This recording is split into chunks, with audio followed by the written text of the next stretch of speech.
तो एमसीक्यूज आपके सामने है बेटा, और ये तमाम एमसीक्यूज जब आपके सामने हैं तो आप इन एमसीक्यूज के ऊपर बात कर सकते हैं। इन तमाम एमसीक्यूज को हम इन डिटेल समझ सकते हैं, पढ़ सकते हैं। ठीक है, चलेंगे, बताइए। पहला सवाल क्या आपके सामने? द टैक्स ईयर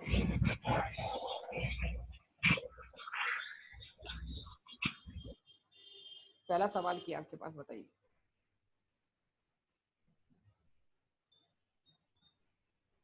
हाँ जी, पहला सवाल आपको देखने को मिल रहा है। The tax year relevant to the period between the last full tax year to the date of commencement of new full tax year in case of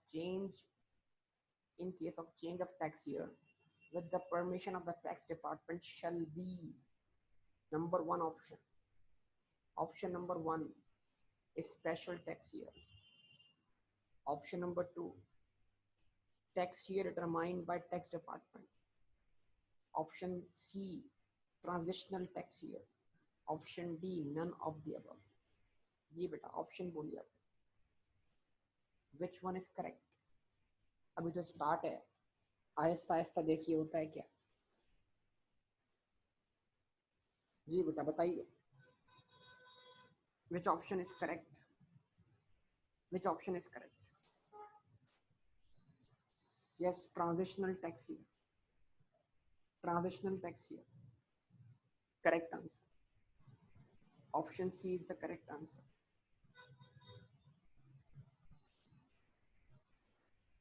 okay, जरा वेट कीजिएगा बेटा सब लोग।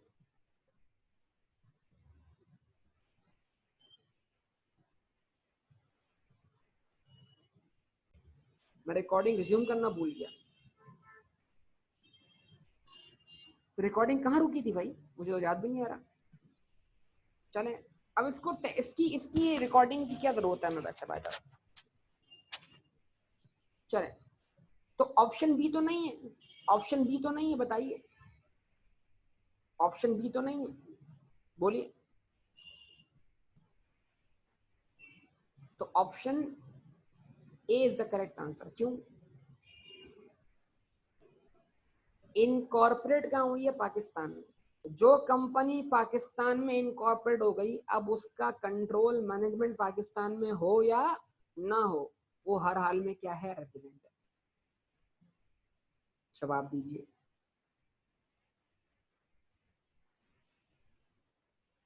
बोलिए, जवाब दीजिए। ऐसा ही है ना, या ऐसा नहीं?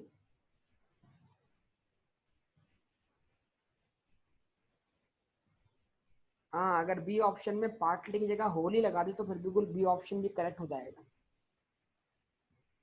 ठीक है, तो भाई बड़ा एहतियात से समझने की जरूरत है क्वेश्चन।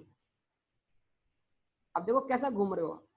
अच्छा, कंपनी के रेजिडेंट होने के लिए हमने कोई लिस्टेड कंपनी वाली कंडीशन पड़ी है क्या ऐसी कोई, कि वो स्टॉक एक्सचेंज में लिस्टेड हो? बोलो। लिस्ट मतलब हम जो लॉ पढ़ कर आए हमें उसको देखना है, उसमें झांकना है। तो क्या कंपनी के रेजिडेंट होने का लिस्टेड होने से ताल्लुक है? कि ताल्लुक नहीं। रेजिडेंशियल स्टेटस का लिस्टिंग ऑफ कंपनी से कोई ताल्लुक नहीं। ऐसी कोई बात वहां पढ़ने को नहीं मिली हमें, ऐसी कोई बात हमारी नजरों से नहीं गुजरी। क्या ऐसी कोई बात नजरों से गुजरी हमारे? नहीं, तो ऑप्शन सी वैलिड ही नहीं है, none of the above valid नहीं है। आगे बढ़ते हैं। अब देखिएगा बेटा, यहाँ से अब आपके जो ना थोड़ा सा हालात तब्दील होना शुरू हो जाएंगे। आप तो शुरू में मुश्किलात का शिकार हो गए बेटा। अब उसकी मेन वजह ये थी कि आपके पास कंटेंट नहीं है फिल वक्त, क्योंकि मुझे किताब तो आपके पास अभी है नहीं, तो ये नोट्स ही मुझे अरेंज करके आपको भेजने पड़ेंगे। लेकिन आप स्टडी टेक्स्ट के पीडीएफ से तो गुजारा कर सकते, जो कुछ मैंने पढ़ा लिया, तो अगर आप वहां से पढ़ते रहते तो आज आप इतनी मुश्किलात का शिकार नहीं होते। ये मैंने आज सोचा यही है कि मैं जो आपको करवा रहा हूँ ये करवा समझाने के लिए करवा रहा हूँ कि देख लो, जाग जाओ बेटा, ये टैक्स मजाक नहीं।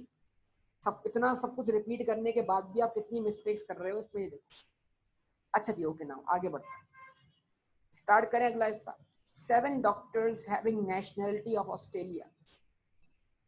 तो 7 डॉक्टर्स हैं जो कि ऑस्ट्रेलिया की नेशनलिटी रखते हैं, have decided to start their medical practice in rural areas of Punjab, Pakistan.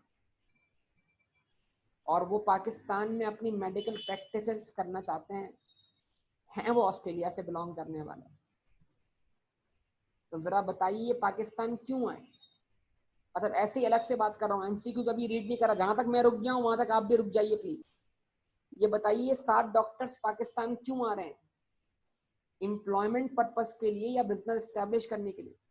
जवाब दे। वेरी गुड, बिजनेस के लिए। अगर यहाँ पे हॉस्पिटल लॉन्च करते हैं अपना, ये बिजनेस कर रहे हैं। तो क्या इन 7 डॉक्टर्स के ऊपर शॉर्ट टर्म रेजिडेंट वाला प्रोविजन अप्लाई हो सकता है? ये अलग बात कर रहा हूँ, अभी एमसीक्यू तो सॉल्व भी नहीं कर रहा। क्या इन 7 डॉक्टर्स के ऊपर शॉर्ट टर्म रेजिडेंट वाला प्रोविजन अप्लाई हो सकता है? नो। अगर ये यहाँ पर आके पाकिस्तान में बिजनेस स्टैब्लिश कर रहे हैं, शॉर्ट टर्म रेजिडेंट वही है जो पाकिस्तान में आया हो एम्प्लॉयमेंट पर्पस के लिए। आप गलती कर रहे हैं बार बार। जो यहाँ पर जॉब करने आया हो और जिसका स्टे पाकिस्तान में 3 साल से एक्सीड ना करे, उसको शॉर्ट टर्म रेजिडेंट बोलेंगे। याद दिला रहा हूं बार बार आपको, देखें इस बहाने। चलें, ये तो अलग क्वेश्चन है, इसको इधर मिक्स मत कीजिएगा, मैंने तो बात से बात निकाल ली। दोबारा रीड कर रहा हूँ। 7 doctors having nationality of Australia have decided to start their medical practice in the rural area of Punjab Pakistan and for this purpose they set up joint venture. Joint venture Pakistan में क्या लॉन्च किया उन्होंने बेटा? Joint venture. जरा बताइए joint venture किस चीज की डेफिनेशन में कवर होता है? जॉइंट वेंचर किसकी डेफिनेशन में कवर होता है? एओपी की डेफिनेशन में। तो उन्होंने पाकिस्तान में के क्या फॉर्म की बेटा? एओपी फॉर्म की। ठीक है, अच्छा आप कुछ सवाल सुन लो। एक सवाल तो सुनो, मेरा सवाल तो सुनो, जवाब देना उसका। अब यहाँ पे रुक जाओ, जहां पे बोलूं फुल स्टॉप वहां पे फुल स्टॉप। मैं सिनेरियो से सिनेरियो बना रहा हूं। हम एक सवाल पढ़ेंगे, हम 10 किस्म के इसमें सवालात कर लेंगे। जहां तक सिनेरियो पढ़ा उससे और सवालात क्या बन सकते हैं? केस 1, उन्होंने पाकिस्तान आके ये एओपी स्टैब्लिश की। उन्होंने पाकिस्तान आके ये एओपी स्टैब्लिश की। ये एओपी कहां फॉर्म हुई? पाकिस्तान में। तो इस एओपी को एओपी माने या कंपनी माने? आवाज ही नहीं बेटा। इस एओपी को एओपी माने या कंपनी माने? इस एओपी को एओपी माने। फर्स्ट कर लीजिए, इनकी एओपी ऑलरेडी, इनकी पार्टनरशिप या जॉइंट वेंचर ऑलरेडी फॉर्म हुई हुई है। कहां पर? ऑस्ट्रेलिया में। और ये उस हॉस्पिटल की ब्रांच लॉन्च करते हैं कहां पर? पाकिस्तान में। तो ये कौन सी एओपी हुई? फॉरेन एओपी हुई। ये कौन सी एओपी हुई? फॉरेन एओपी हुई। और फॉरेन एओपी को भी हम पाकिस्तान में एओपी मानेंगे अनलेस के एफबीआर अपने स्पेशल ऑर्डर या जनरल ऑर्डर के तहत उसको क्या ट्रीट करे? कंपनी। तो फॉरेन एओपी को एफबीआर चाहे तो कंपनी ट्रीट कर सकता है, लेकिन जब तक एफबीआर फॉरेन एओपी को कंपनी ट्रीट ना करे, हम उसको क्या ट्रीट करेंगे? एओपी ही ट्रीट करेंगे ना। तो ये मैं एग्जांपल्स हमारे सामने से गुजर रही हैं, मैं चाहता हूं कि जो एग्जांपल गुजरे उसके जरिए आपको जो कॉन्सेप्ट रिकॉल हो सके वो रिकॉल करवा दूं। मैं दोबारा क्वेश्चन रीड कर रहा हूँ इसलिए कि फिर क्वेश्चन किसी और तरफ निकल जाएगा, असल क्वेश्चन कुछ और है। 7 doctors having nationality of Australia have decided to start their medical practice in rural areas of Punjab, Pakistan, and for this purpose they set up a joint venture in Pakistan. तो joint venture उन्होंने यहाँ आके setup किया है, इससे पहले कोई setup मौजूद नहीं है। तो ये कंफर्म एओपी है। इसको स्पेशल ऑर्डर ट्रीट करके कंपनी ट्रीट नहीं किया जा सकता, ख्याल रखिएगा इस बात का। 2 of them will be stationed in Pakistan. 7 में से 2 डॉक्टर्स पाकिस्तान में रहेंगे। 7 में से 2 डॉक्टर्स पाकिस्तान में रहेंगे। The remaining doctors will have frequent visits. और बाकी जो 5 डॉक्टर्स हैं वो पाकिस्तान आते जाते रहेंगे, but not expected to stay more than 100 days in Pakistan. जवाब दें। तो ये बताइए एओपी अलग पर्सन हुआ, ये 7 डॉक्टर अलग पर्सन हुए? यस और नो? एओपी अलग पर्सन हुआ, ये 7 डॉक्टर अलग पर्सन हुए? 7 अलग अलग हो गए। इन 7 डॉक्टर्स को हम क्या बोलेंगे? इंडिविजुअल्स। इनकी बनाई हुई एओपी को पार्टनरशिप फर्म को हम क्या बोलेंगे, एओपी बोलेंगे।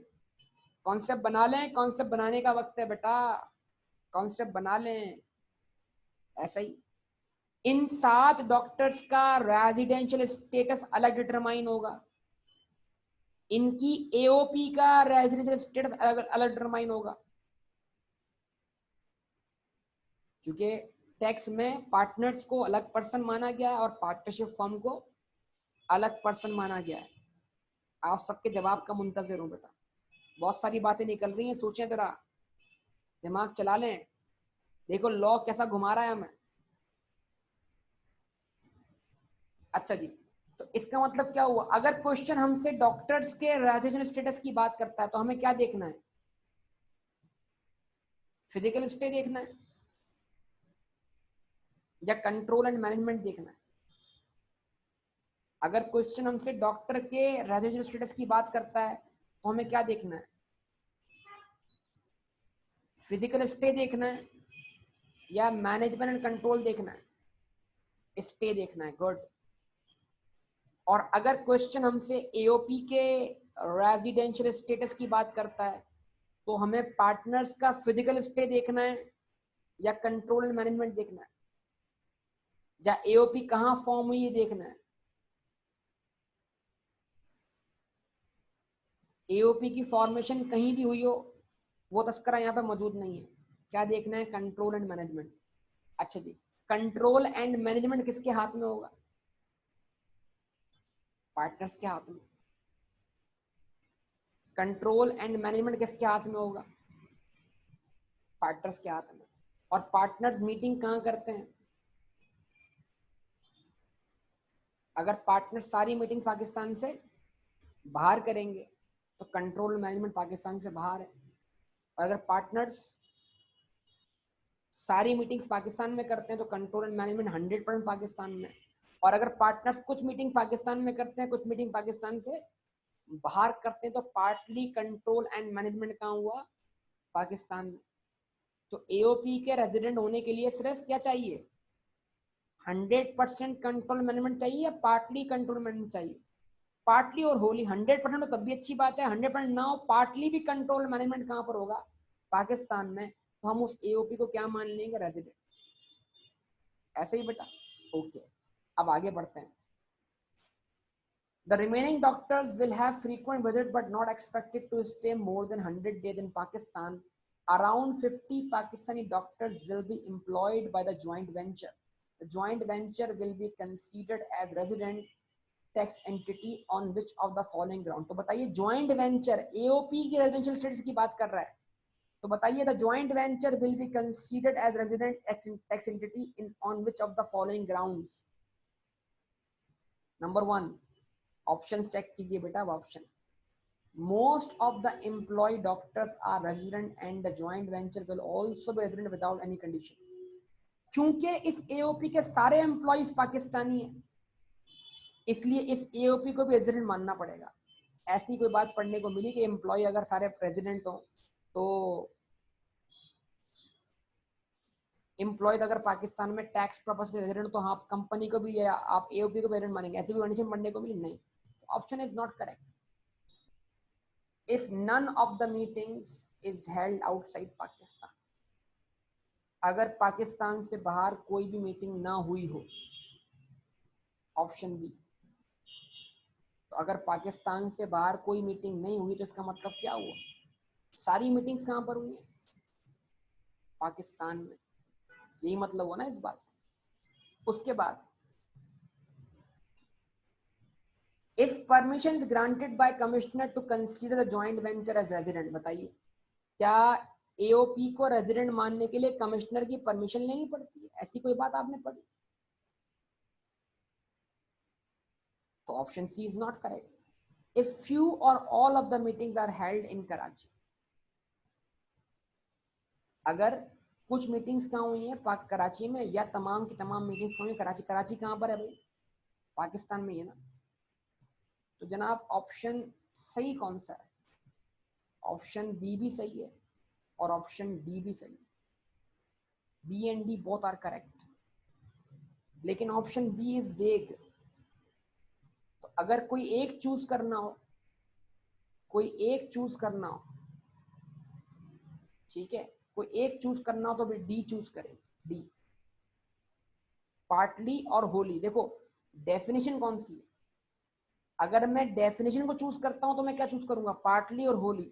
जो लाइन पार्टली और होली को कवर कर रही है, ऊपर वाली लाइन को गौर से देखो, on which of the following grounds, इनमें से कौन सा ग्राउंड उसको रेजिडेंट बना देगा, तो पार्टली होना भी बना देगा और होली होना भी बना देगा, ठीक है जी। वैसे तो यह है कि हाँ, अगर कोई मीटिंग पाकिस्तान से बाहर ना हो,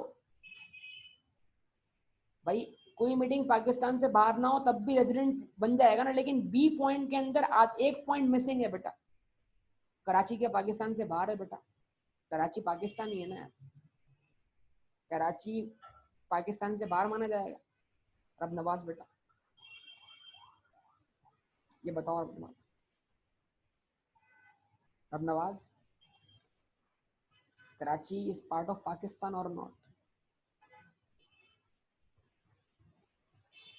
सिर्फ कराची में हो तो मतलब कराची पाकिस्तान माना गया कि नहीं माना गया, बता दीजिए, आप इसमें कंफ्यूज हो गए।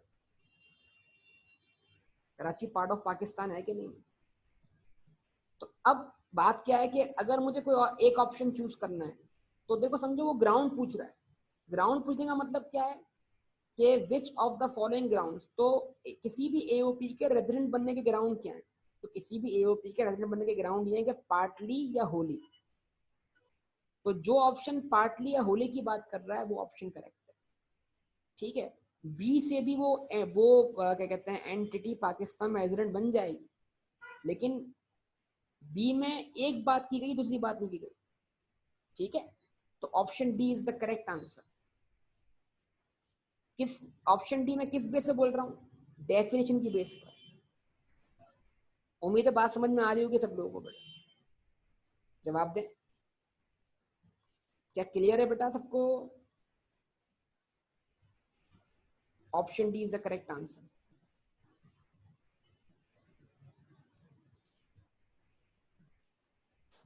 चलें जी, अगला सवाल, अगले सवाल पे चलते हैं। मिस्टर चांद मामा, मिस्टर चांद मामा बताइए भाई,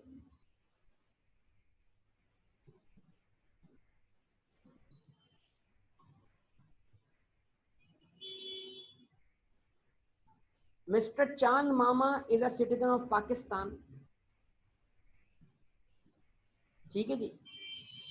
mister Chand Mama is a citizen of sorry citizen of US है, मैंने गलत पढ़ लिया। तो मिस्टर चांद मामा जो है वो शहरी है, कहाँ का शहरी है बेटा, यूएसए का शहरी है, पाकिस्तानी जो नहीं है। लेकिन कोई फॉरेनर भी पाकिस्तान में टैक्स पर्पस के लिए रेजिडेंट हो सकता है ना बेटा। तो mister Chand Mama is a citizen of USA and wants to set up a business in Karachi on a 2 years agreement with the local supplier. Chand Mama जो है वो सिटीजन है यूएसए का और कराची में बिजनेस सेटअप करना चाहता है 2 साल के एग्रीमेंट के लिए। After 2 years time, the agreement is renewable if he decides to continue his business activity in Pakistan. However, due to his business in New York, he will not be able to stay in Karachi on permanent basis. His expected stay in Pakistan is 190 days in the current tax year. यानी उसका पाकिस्तान में जो stay है वो 190 दिन है।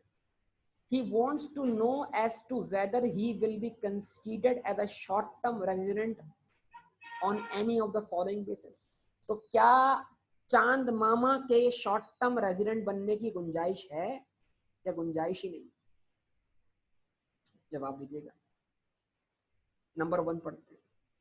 His stay in Pakistan is not expected to be more than 3 years. तो क्योंकि उसका स्टे पाकिस्तान में 3 साल से ज्यादा नहीं है, इसलिए उसको आप क्या मान लें, शॉर्ट टर्म रेजिडेंट मान लें, okay. He will not receive his foreign source income in Pakistan. क्योंकि वो अपनी फॉरेन सोर्स इनकम पाकिस्तान नहीं ला रहा, लिहाजा इसको आप शॉर्ट टर्म रेजिडेंट मान लीजिए। Permission is granted by the commissioner to declare him as short term resident. तो पहला सवाल ये है, पहले सी पॉइंट पर कि सी पॉइंट पे सवाल है कि क्या शॉर्ट टर्म रेजिडेंट बनने के लिए कमिश्नर की कोई परमिशन चाहिए होती है? ऐसा कुछ पढ़ने को मिला आपको बेटा? सी पॉइंट तो गया वैसे ही। अच्छा, अब हम ये पढ़ते हैं कि भाई शॉर्ट टर्म रेजिडेंट बनने के लिए कंडीशन नंबर 1 है कि उसका स्टे पाकिस्तान में 3 साल के लिए 3 साल से एक्सीड ना करे। लेकिन साथ साथ ये भी तो कंडीशन है कि वो पाकिस्तान में आए एम्प्लॉयमेंट पर्पस के लिए। चांद मामा पाकिस्तान में क्यों आ रहा है? Business purpose. तो क्या हम चांद मामा को रेजिडेंट कंसीडर कर सकते हैं इस बुनियाद पर कि उसका पाकिस्तान में स्टे 3 साल से एक्सीड नहीं कर रहा, वो अपनी फॉरेन सोर्स इनकम पाकिस्तान में रिसीव नहीं कर रहा? No. On the basis of his physical stay in Pakistan, which is 183 days or more, that is what actually 190 days, he shall be considered as resident. He has no provision for being a short term resident. उसके पास कोई provision available नहीं है कि उसको short term resident declare किया जाए। Correct? तो option कौन सा बना? ए बी सी, इनमें से कोई ऑप्शन उसको शॉर्ट टर्म रेजिडेंट नहीं बना रहा। Option D is the correct answer, none of the above. वो रेजिडेंट है भाई, और उसको ना सिर्फ अपनी पाकिस्तान सोर्स इनकम बल्कि अपनी फॉरेन सोर्स इनकम पर भी पाकिस्तान में टैक्स देना हो। ठीक है जी, क्लियर? चलेंगे आगे। Foreign source salary of resident individual is exempt in Pakistan on the following ground. जवाब दें। देखो, सैलरी एग्जेम्प्ट होने की बात हो रही है, सैलरी। तो सैलरी कितने तरीकों से एग्जेम्प्ट हो सकती है सर? Tax treaty. अगर आपने फॉरेन सोर्स सैलरी का अर्न की और आप कौन है रेजिडेंट, और उस फॉरेन कंट्री और आपके दरमियान क्या है? टैक्स ट्रीटी है, एग्जेम्प्ट। अगर टैक्स ट्रीटी नहीं है तो आपने अगर उस फॉरेन सोर्स सैलरी पर फॉरेन में टैक्स पे कर दिया है तो सैलरी वो हेड है जिस पर आप कभी डबल टैक्स फेस ही नहीं कर सकते, तब भी एग्जेम्प्ट। ऐसा ही है। जवाब दें। जवाब नहीं मिल रहा आपकी तरफ से बड़ा।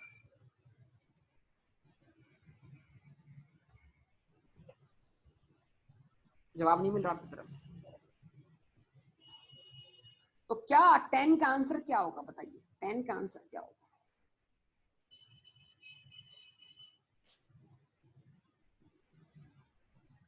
टेन का आंसर क्या होगा? अच्छा, ऑप्शन बी कमाल है। ऑप्शन बी क्या बोलता है? सुनिएगा बेटा, ऑप्शन बी बड़ा होशोवास में रह के सुनिएगा। रब नवाज, पहले ऑप्शन सी सुनो, ऑप्शन बी सुनो। ऑप्शन बी कहता है कि उसकी सैलरी क्योंकि फॉरेन कंट्री में एग्जेम्प्ट है, उसकी सैलरी क्योंकि फॉरेन कंट्री में एग्जेम्प्ट है, लिहाजा उसको पाकिस्तान में भी एग्जेम्पशन मिलनी चाहिए। तो हमने कोई ऐसी कंडीशन पड़ी कि यार एक इनकम अगर बाहर एग्जेम्प्ट है तो वो पाकिस्तान में भी एग्जेम्प्ट होनी चाहिए। नो। तो अब उसकी फॉरेन सोर्स सैलरी को टैक्स लगने से दो ही चीजें बचा सकती हैं। Number 1, tax treaty. Yes, tax treaty. या फिर उस सैलरी पर उसने क्या कर दिया? फॉरेन कंट्री में टैक्स पे कर दिया। Option A and C, A and C is the correct answer. Option A भी और ऑप्शन सी दोनों answer correct.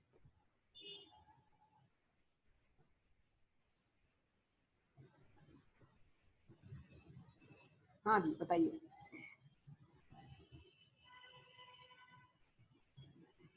Eleven question. Mister Mangu मोची द सिटीजन ऑफ इंग्लैंड। इंग्लिस्तान के शहरी है मंगू मोची साहब, एंड विजिट्स पाकिस्तान फ्रीक्वेंटली। समझ जाए आप कि वो जो शहरी हैं इंग्लिस्तान के लेकिन पाकिस्तान आते जाते रहते हैं, इलाज ईदें सब इंग्लिस्तान में मनाते हैं लेकिन पाकिस्तान आ जाते हैं हुकूमत करने के लिए।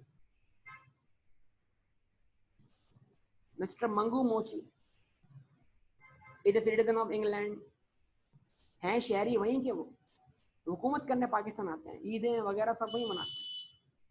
मिस्टर मंगू मोची is citizen of England and visits Pakistan frequently.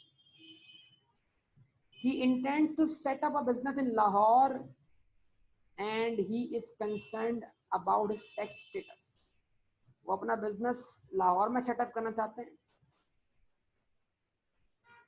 He wants to know as to which of the following days shall be counted for the purpose of his tax residential status.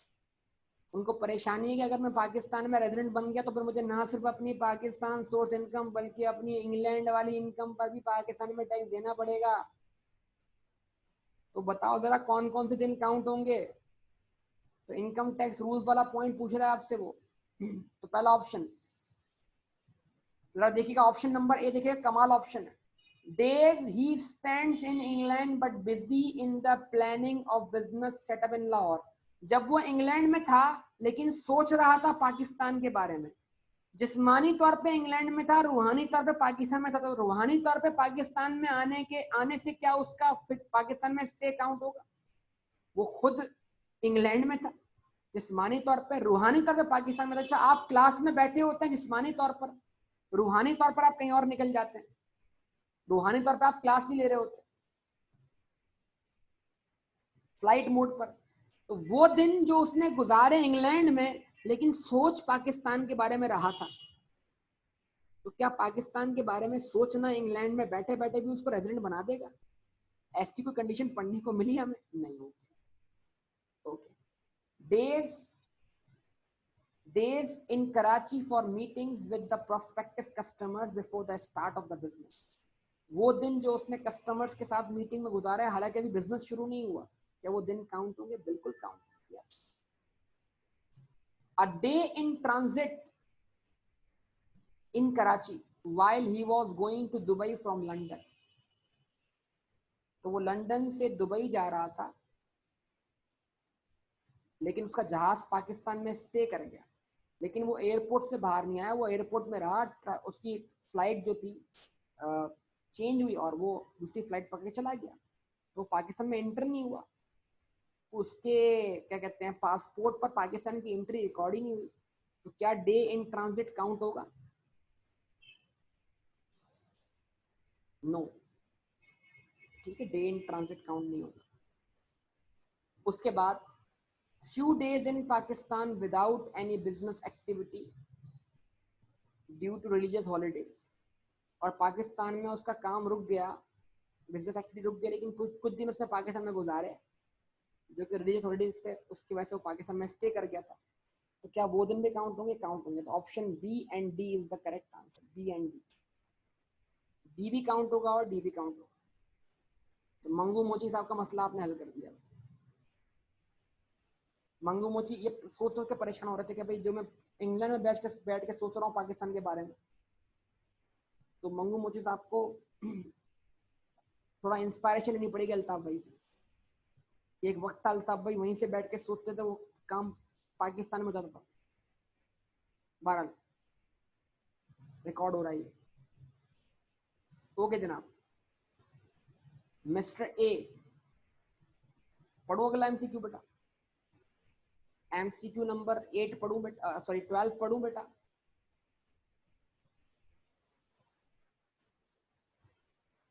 Mister A is a Pakistani national. बहुत important MCQ बेटा, होशो हवास में रह के पढ़िएगा। Mister A is a Pakistani national who has been residing in USA for past 8 years।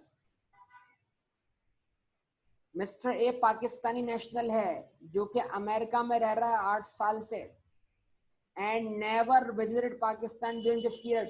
और जब मुल्क से गया तो ऐसा गया कि लौट के नहीं देखा उसने वापस। इन 8 सालों में उसकी जिंदगी बदल गई।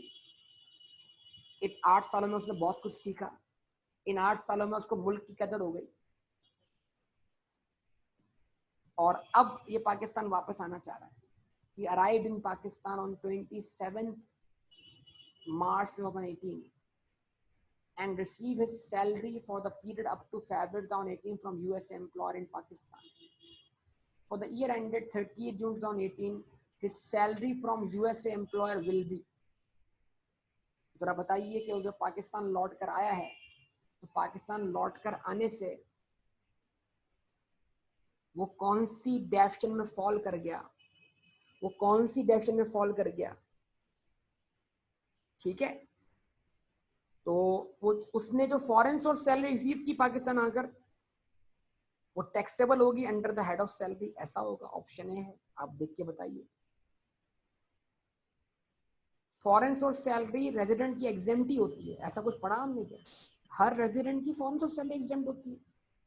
नहीं, फॉरेन सोर्स सैलरी तो रेजिडेंट की एग्जेम्प्ट होती है या तो टैक्स ट्रीटी हो, या तो उसने उस फॉरेन सोर्स सैलरी पर टैक्स पे कर दिया हो, या वो बंदा रिटर्निंग एक्सपाट्रिएट हो, या फिर वो टैक्स ईयर के एंड पर मुल्क से बाहर निकल जाए और टैक्स ईयर एंड होने तक मुल्क से बाहर ही रहे। ऐसा ही था ना बेटा? तो क्या तमाम रेजिडेंट पर्सन की फॉरेन सोर्स सैलरी एग्जेम्प्ट है? Option B is wrong, clearly wrong. तो ऑप्शन बी को तो एक्सक्लूड कर दो, ठीक है? अब बाकी ऑप्शन सोचो। Option C, exempt as foreign source salary of returning expatriate, क्योंकि वो 8 साल के बाद पाकिस्तान आ रहा है, तो प्रीसीडिंग 4 इयर्स में क्या रहा होगा? Non resident. वो प्रीसीडिंग 4 ईयर में क्या रहा होगा? Non resident. तो लिहाजा उसकी जो करंट ईयर की सैलरी है टैक्स ईयर 2018 में, वो एग्जेम्प्ट होनी चाहिए रिटर्निंग एक्सपाट्रिएट होने की वजह से। तो क्या ख्याल है आपको? ऑप्शन सी आप सबको करेक्ट लग रहा है? तो खबर ये है कि ऑप्शन सी इज रॉन्ग, गलत जवाब है ये। Option C is wrong, option C is wrong, गलत जवाब है।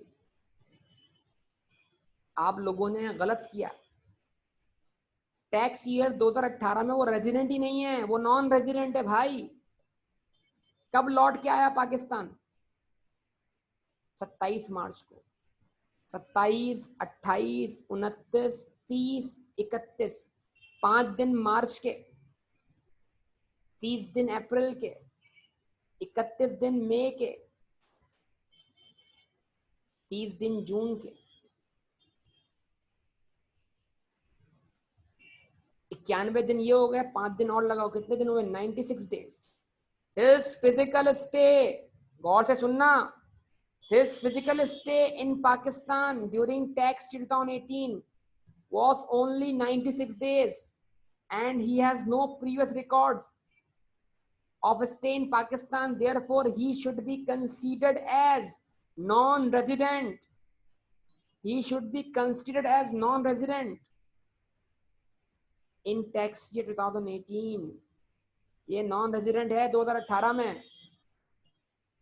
आप गलती कर गए बेटा।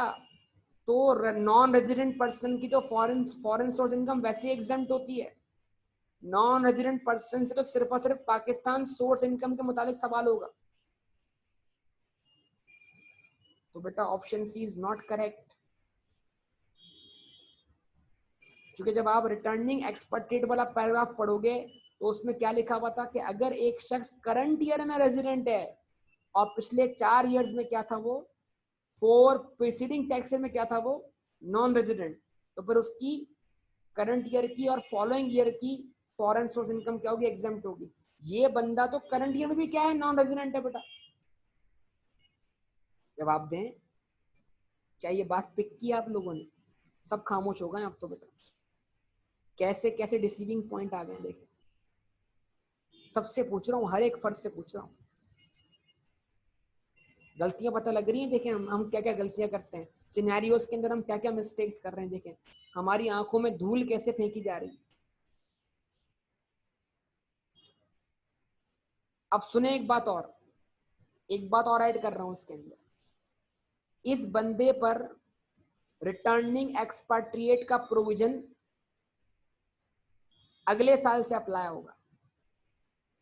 अगर टैक्स ईयर 2019 में ये रेजिडेंट हो जाता है, ये पाकिस्तान में स्टे कर जाता है 183 दिन या उससे अबव, तो फिर वो टैक्स ईयर 2019 में कहलाएगा रिटर्निंग एक्सपाट्रिएट। और फिर टैक्स ईयर 2019 और 20 में उसके पास जो भी कोई फॉरेन सोर्स इनकम होगी वो एग्जेम्प्ट हो जाएगी। तो इसका टैक्स ईयर 2018 में रिटर्निंग एक्सपाट्रिएट का प्रोविजन शुरू ही नहीं हुआ। क्यों? क्योंकि टैक्स ईयर 2018 में नॉन रेजिडेंट है। रिटर्निंग एक्सपाट्रिएट का प्रोविजन लगाने के लिए करंट ईयर में रेजिडेंट होना जरूरी है और प्रीसीडिंग 4 टैक्स ईयर में क्या होना जरूरी है? Non resident. कैसे कैसे घुमा रहा है एग्जामिनर हमें सर, क्या करें इस एग्जामिनर का।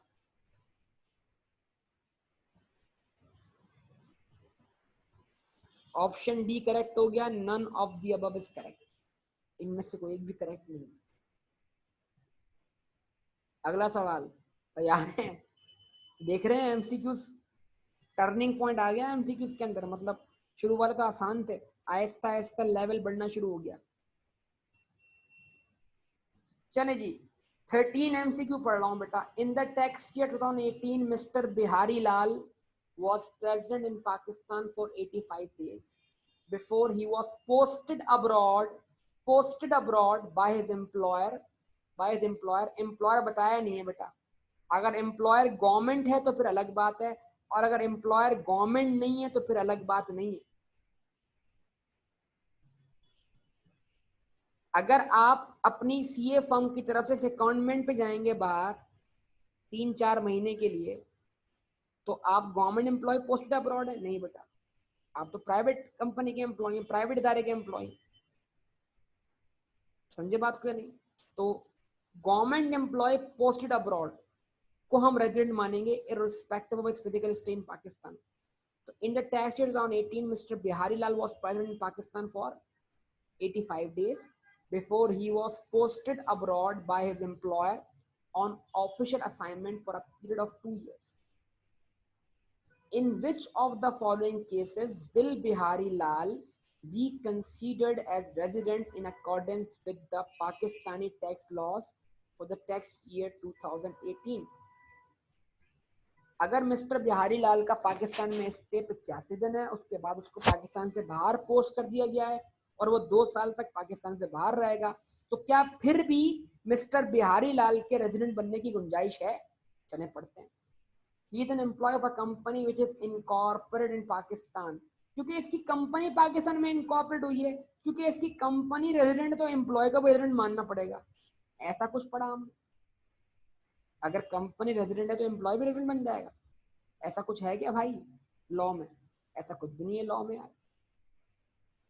He has permanent residential status address in Pakistan which has already been provided to the tax department. क्योंकि उसकी नेशनलिटी पाकिस्तान की है, क्योंकि उसका डोमिसाइल पाकिस्तान का है, क्योंकि उसकी रहाइश पाकिस्तान की है, इस बिना पर उसको रेजिडेंट मान ले। तो क्या रेजिडेंशियल स्टेटस का डोमिसाइल या नेशनलिटी से कोई ताल्लुक है? नो, कोई ताल्लुक नहीं। Third option, he has never been a non-resident person in past. वो जिंदगी में कभी नॉन रेजिडेंट बना ही नहीं है भाई, ये पहली बार है कि ये नॉन रेजिडेंट बनने जा रहा है। इसका स्टे पहली बार पाकिस्तान में 182 दिन या उससे कम होने जा रहा है। ऐसा तो सी ऑप्शन भी नहीं। He is an employee of Ministry of Environment Protection, government of Pakistan. अब ये क्योंकि इन्वायरमेंटल प्रोटेक्शन मिनिस्ट्री का एम्प्लॉय है गवर्नमेंट ऑफ पाकिस्तान का, और ये बतौर employ of government Pakistan posted abroad है, तो फिर ये हर हाल में रेजिडेंट है irrespective of his physical stay in Pakistan. जवाब दीजिए बेटा। बात क्लियर होती है सबको?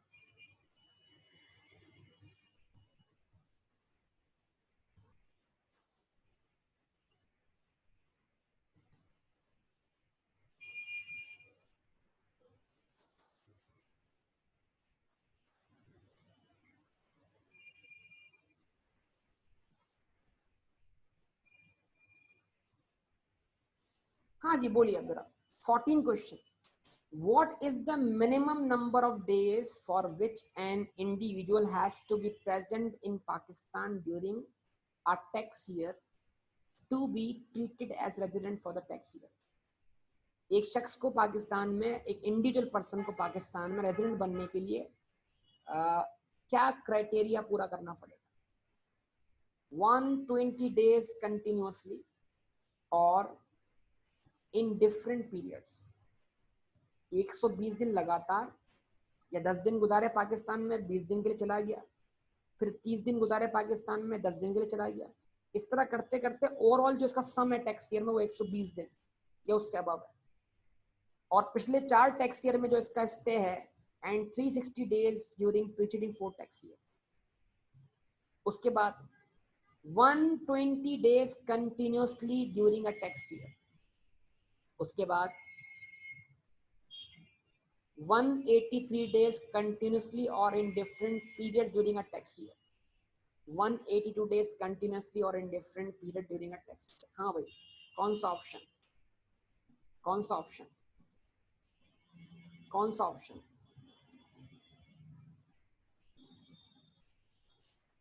Which option is correct? पहली बात, ये दिनों, देखें, पहली बात जो दिनों की गिनती है वो लगातार है, पहली बात लगातार नहीं है। एक बंदा पाकिस्तान आया जुलाई में, जुलाई के 20 दिन गुजारे और आखिर के जो 10 दिन थे, जुलाई के 11 दिन थे, वो पाकिस्तान से बाहर गुजार लिए। उसके बाद अगस्त में आ गया, अगस्त पूरा पाकिस्तान में गुजारा। उसके बाद जो है वो सितंबर पाकिस्तान से बाहर गुजार लिया। उसके बाद अक्टूबर और नवंबर पाकिस्तान में गुजार लिया, दिसंबर पाकिस्तान से बाहर गुजार लिया। इस तरह करते करते उसके 183 दिन क्या हो गए, पूरे हो गए। तो ये 183 दिन लगातार भी हो सकते हैं और इन चंक्स मतलब टुकड़ों में हो सकते हैं। लेकिन अगर पूरे टैक्स ईयर में जो आपका स्टे है, चाहे वो टुकड़े में हो चाहे वो लगातार हो, उसका सम जो है अगर वो 183 दिन या उस सबब बनता, तो आप क्या माने जाएंगे, रेजिडेंट। लेकिन भाई एक और ऑप्शन भी तो है ना यार, अगर आपका पाकिस्तान में स्टे 120 दिन है लगातार या टुकड़ों में ओवरऑल, और पिछले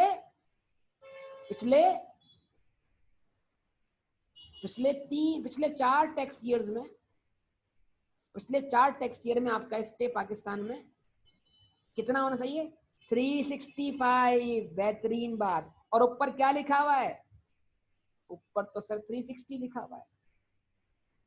तो ऑप्शन ए अगर सही होता, ऑप्शन ए सही होता अगर 365 लिखा होता, तो फिर हम ऑप्शन ए और सी पिक करते हैं। लेकिन क्योंकि ऊपर 360 लिखा हुआ है, इसलिए हम ऑप्शन ए की तरफ नहीं जाएंगे सर, हम ऑप्शन सी की तरफ जाएंगे। Option C is the correct answer. चलेंगे last MCQ, last one. Chinchuchi Limited is a company incorporated under the Company Ordinance 1984. The control and management of the affairs of CCCL was situated partly in China, where most of the directors reside.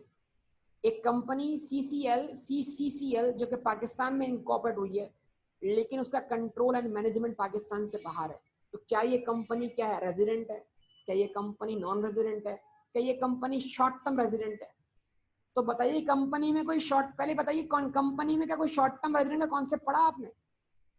Company में कोई short term resident वाला concept है? Company में तो कोई short term resident वाला concept ही नहीं है भाई। तो कंपनी क्या है, रेजिडेंट है, खत्म हो गई बात। क्योंकि कहाँ इनकॉर्पोरेट हुई है, पाकिस्तान में। Option A is the correct answer. उम्मीद है आपको बहुत सारी बातें क्लियर हुई होंगी एमसीक्यू अटेम्प्ट करके। अब इसमें और पास्ट पेपर के क्वेश्चंस भी हैं, तो ये डॉक्यूमेंट मैं आपको सेंड कर देता हूं। अब आप क्या करें, आप जरा इनकी प्रैक्टिस कीजिए, करेंगे प्रैक्टिस। और इस चैप्टर के सारे पास पेपर इधर मौजूद हैं, चैप्टर के एंड पर ही ये सारे पास पेपर्स हैं। ये सितंबर 2012, ठीक है। आंसर्स भी हैं कुछ पास पेपर्स के साथ में।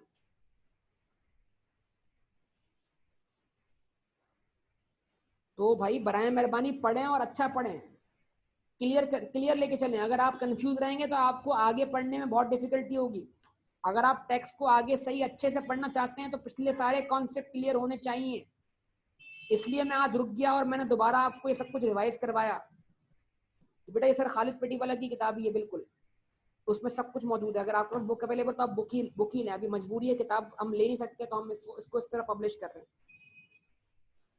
लेकिन फिल वक्त जब किताब आ जाएगी तब तक हम क्या करेंगे, इसका गुजारा कर लेंगे। किताब जैसे ही अवेलेबल होती है तो फिर आप सब लोग बुक की तरफ से जाएंगे, बुक परचेज कर लेंगे सब लोग। ठीक है बेटा, तो मेरे ख्याल से इतना इनफ है आज के लिए। आप रिकॉल करें, पढ़ें सब चीज़ों को। मैं आपको ये पहले चैप्टर के नोट्स भी सेंड करता हूँ और ये पहले चैप्टर की मैं एक्सरसाइज भी सेंड करता हूँ। ठीक है बेटा, इंशाल्लाह इसको कंटिन्यू करेंगे।